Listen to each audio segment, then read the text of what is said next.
সালাউদ্দিন সাহেব মানুষের এই ম্যান্ডেটটাকে উনি মক করেছেন। উনি কিভাবে মক করেছেন? উনি এটাকে নিয়ে একদম প্রহসন করেছেন। উনি বলেছেন যে যারা ভোট দিয়েছে, যারা হা ভোট দিয়েছে বা না ভোট দিয়েছে, তারা আসলে পরে দিয়েছে কিনা এটা নিয়ে উনি সংশয় প্রকাশ করেছেন। অর্থাৎ উনি বলতে চেয়েছেন যে মানুষের বোধ নিয়ে, রাজনৈতিক বোধ নিয়ে উনি হচ্ছে এখানে একটা প্রহসন করেছেন। অর্থাৎ 68% মানুষ হ্যাঁ ভোটের পক্ষে ভোট দিয়েছেন, এটাকে উনি হচ্ছেন প্রশ্নবিদ্ধ করেছেন যে ওটা বুঝে দিয়েছেন কিনা। এটা এক ধরনের প্রতারণা। কেমন প্রতারণা আমি আপনাকে বলি, যেমন তাহলে এখানে বিএনপিকে স্পষ্ট করতে হবে সে কি গণভোটের রায় মানে কি মানে না। যদি গণভোটের রায়কে সে মেনে থাকে, তাহলে গণভোটটা কিসের উপরে হয়েছিল? গণভোট কিন্তু হয়েছিল জুলাই সনদের উপরে, যেই আদেশটা হয়েছিল সেই আদেশের উপরে কিন্তু গণভোট হয়েছিল।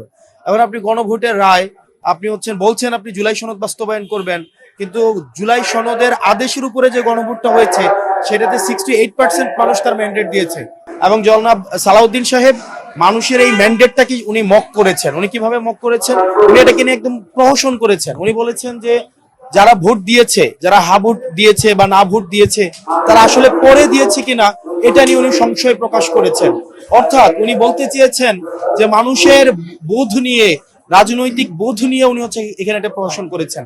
অর্থাৎ 68% মানুষ হ্যাঁ ভোটের পক্ষে ভোট দিয়েছেন, এটাকে উনি হচ্ছেন প্রশ্নবিদ্ধ করেছেন যে ওটা বুঝে দিয়েছেন কিনা।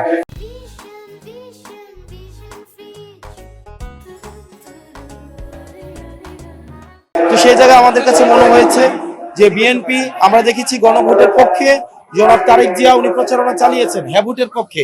তার মানে কি উনি আদেশের পক্ষে উনি হচ্ছে প্রচারণা চালিয়েছেন। এখন আদেশের পক্ষেও প্রচারণা চালাইলেন, গণভোটের পক্ষেও প্রচারণা চালালেন।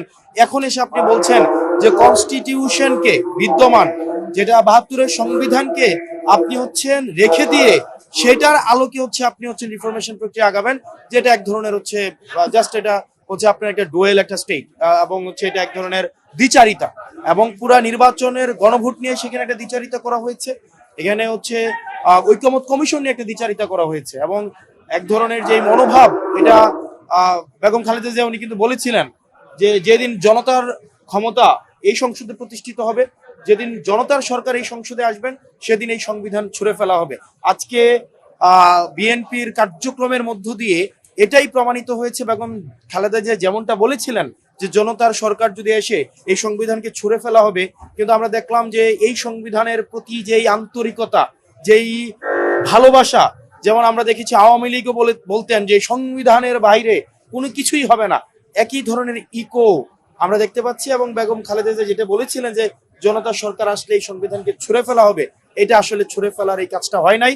তার মানে জনতার সরকার এসছে কিনা এই জিনিসটা এখন আপনারা প্রশ্ন করবেন না।